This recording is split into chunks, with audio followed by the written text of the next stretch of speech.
was. It looked like it was mud. I don't know what it was. It was a flying saucer or what it was. It wasn't an airplane. It was not an airplane. It was down off the road. You're listening to Pursuit of the Paranormal podcast with your hosts, Ash Ellis and Greg Tomlinson.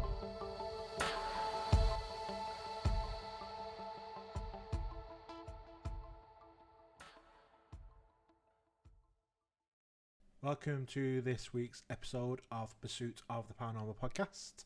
This is another episode of Ash's UFO files. This is case 4, looking at a potential UFO landing case in Bolton, here in the northwest of England.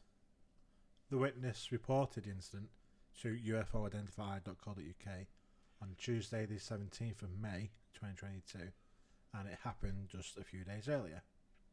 So, the witness in this report was sitting on their bed in the upstairs bedroom in Bolton, talking to a friend on WhatsApp, when they saw out the window what they described as a brilliant, very bright turquoise ball of light coming down at a 45-degree angle from the sky. The ball of light appeared to come down in the woodland behind a row of houses, so the witness grabbed the dog, grabbed the lead, and walked to the area they believed the object landed in. Upon coming to this wooded area, known locally as 7 Acres, the witness saw an electric blue light at floor level in the woods. They described the silent nature of the object as looking and feeling otherworldly. At first, they were in awe, and they were actually able to record the light, but then their phone started to malfunction. That sense of awe became a sense of dread, and being alone in the woods in the middle of the night, this was at around 1 o'clock in the morning, the witness returned home and reported the event to us a couple of days later. When I first read this report, I knew it had the hallmarks of a potential classic UFO landing case. We've got an object in the sky that's witnessed coming down and then being seen in the woods. It came complete with video evidence, so I was excited to start investigating the first actual landing case report that our group had received. And then it started to get even more exciting and intriguing. One of the first things that we look at when investigating a case is if there are any similar reports from the same time in the same area. We will look in the many UFO Facebook groups that are around.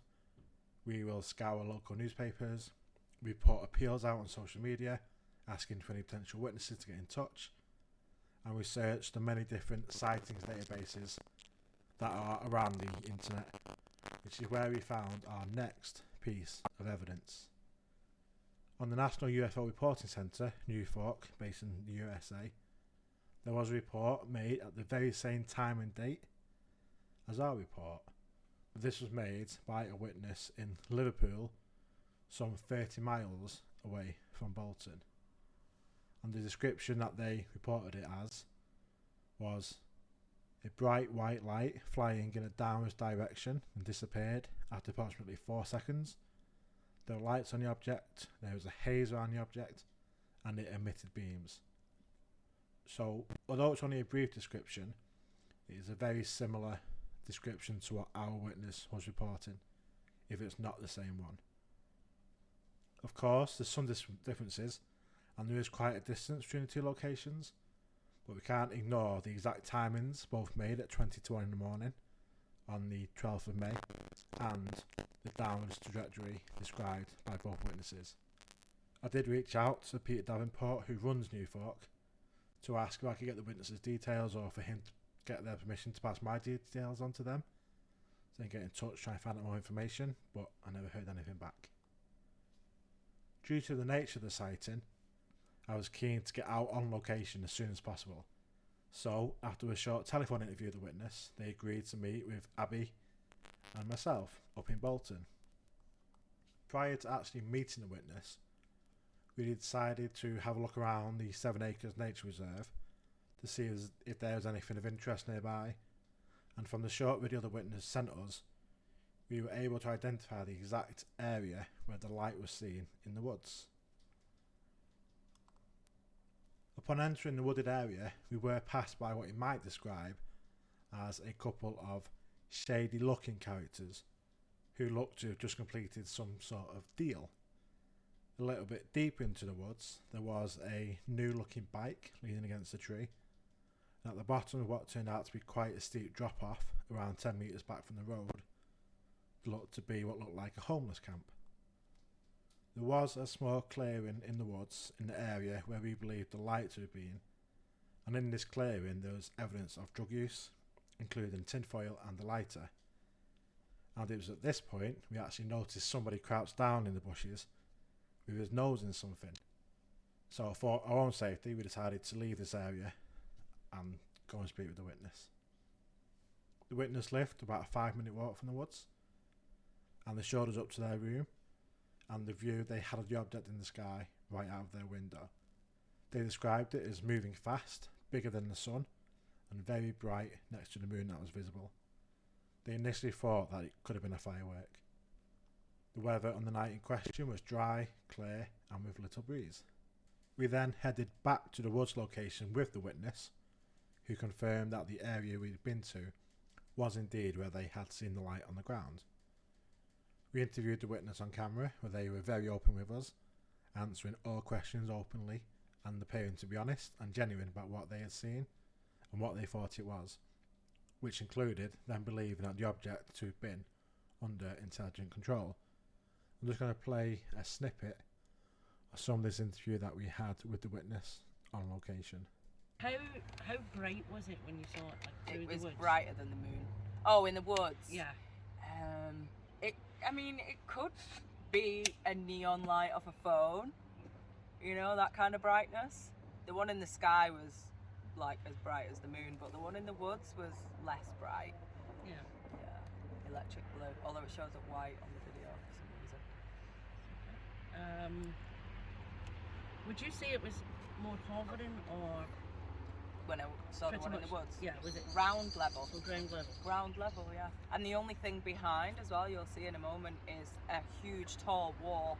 So I was looking behind me. I always do that even though I know it's nothing reflecting. I always check anyway. What were you thinking when you got to this side of the road? When I got to this side, I was thinking, oh, I've not found it. Where was it? Oh, I've not found anything. I'll just head home. And as I started walking, because I walked down here away and then started walking back, I just looked and was like, Were you excited? Or? yeah, really excited. And a bit of like, bit of, not dread, but yeah, a bit of excitement, a bit of anxiety. A little bit of fear. Not really fear. I don't really get fear anymore. The red one in the other woods, I got fear from that one. But this one, no, not so much fear. I wasn't confident enough to go over the road and get a closer look though. Has it made you want to look further into the subject or? Honestly, I'm in the subject anyway. So You're in it anyway. yeah, a lot. So as you heard then, the witness told us that they have a long-standing interest in UFO and other paranormal topics. And this was further evidenced by a number of UFO books that we spotted in their bedroom. And this also wasn't their first UFO sighting, having seen a UFO from their apartment building while studying at Nottingham University in 2014. In that case, they saw an object hovering above the city Nottingham before starting to rapidly move to one side and then zipped off in the opposite direction. They also saw a similar light in the same woods a few months ago. So happy we had everything we needed, we headed back to UFO Identified HQ to carry out the desk research side of the investigation. This includes using apps such as Flight Radar 24, Stellarium and satellite trackers to see if there are any aircraft or other high up objects in the area at the time, as we begin to rule out many usual explanations. As standard, we contact the National Police Air Service and submit freedom of information requests to find out any police activity or reports on the same night, of which there were none. And a quick note on this is the witness told us that they reported the event to Greater Manchester Police, but in their freedom of information access request response, they said that there had been no reports of the like. But we know we can't always trust officials. At this point, one of our original thoughts for the light in the sky is seemingly confirmed. With the UK Meteor Watch website, displaying an image of a meteor caught on one of their cameras over the UK at the exact time and day of both this report and the one from Liverpool. A meteor being something that would likely be seen from locations dozens and even hundreds of miles apart due to the height and the brightness of meteors in the sky. And that was caught on ukmeteornetwork.co.uk, and you can see the image on their website. Of course, there's always a chance that the cameras did capture a unidentified craft rather than a meteor. However, in this case, we believe the light in the sky seen by the witness to be this meteor. So now to consider the light in the woods. Based on the images in the video that we were sent and of what we saw when we visited the site, including evidence of drug use and the area being the site of a homeless camp, we believe that the light was human made. This would be either flames from a lighter or the light from a mobile phone from a person or some persons being in the woods. There's nothing to suggest that the light in the sky is in any way connected to the light seen in the woods. With the witness having an interest in UFOs, this may have led them to connect the two events, and for both of them to be something more than what they actually were, including the way they described the light as being intelligently controlled.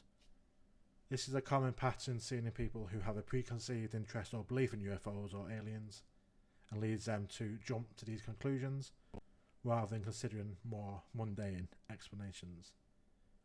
We do not believe that the witness was misleading us in any way or lying, and I think that they believed that they had a genuine experience. As always, this is our opinion based on the research and investigation that we completed into the event, and we're always open for more evidence and testimony.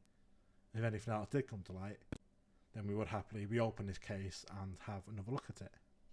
So, although this case isn't a famous UFO landing that I was hoping it to be when I first read the report, it's always good to get out there and investigate these types of cases and find these answers. That's what we do it for. We aren't looking to make something out of nothing. It is what it is. This was still an exciting case. As always, 99% of cases that we investigate we can explain. That's just part of the job. It's that 1% that we look for that you have to go through this for to try and find that 1%. In this case, it wasn't. This is part of the 99%, sadly. Like I say, when I first read it, we had multiple witnesses, we had a video evidence, a potential landing, all the hallmarks of a potentially great case that could become one of the famous ones in decades to come. Well, it's not to be, and for it to be my first landing case that I investigated, it was really good, like I say, to get out there. We had lots of equipment we were prepared to use in terms of the landing site, to take soil samples, radiation readings, all different readings, monitors to check all different kind of base levels, and any spikes, things like that. We had stuff ready to get, if we had to send stuff off to get any sort of plants or trees analysed. We had all that stuff prepared and ready. But like I said at the start, when we did go, it wasn't a safe area, and we couldn't have really been properly doing that sort of stuff in that area, sadly. And it wouldn't have been needed anyway once we did the investigation. A more detailed investigation report, including the videos and the photos, are available on UFOidentified.co.uk. Just navigate to the investigations part of the website and you can have a read of that and watch the video and all that sort of stuff. So that was case 4 of Ash's UFO files. Just quite a short one this week. Greg, my co-host, has had another operation in hospital, so laying low a little bit, recovering from that. We hope to be back to our regular scheduled programming from next week with some very special guests coming up soon, so make sure you check them out. And from me and all the listeners to Greg, hope you get well soon and back on your feet. I'm sure you will be. And to all the listeners, thank you for checking us out. Make sure you get a chance, if you can, to leave us a review on Spotify, Apple, wherever you listen. It does help us. And I will see you next time. As always, any comments, feedback, good or bad, always welcome as we look to improve and build on our 4.5 years of the podcast. So thank you all very much, and I'll speak to you all later. Have a good evening. Thanks for listening to Pursuit of the Paranormal with Ash Ellis. Title music created by Steve Yarwood and Ambiinfinity. If you like the show, please follow us on Facebook, YouTube, TikTok, X, and Instagram. And if you really like the show, please rate and review the show wherever you are listening. It really does help. See you next time, and until then, stay weird.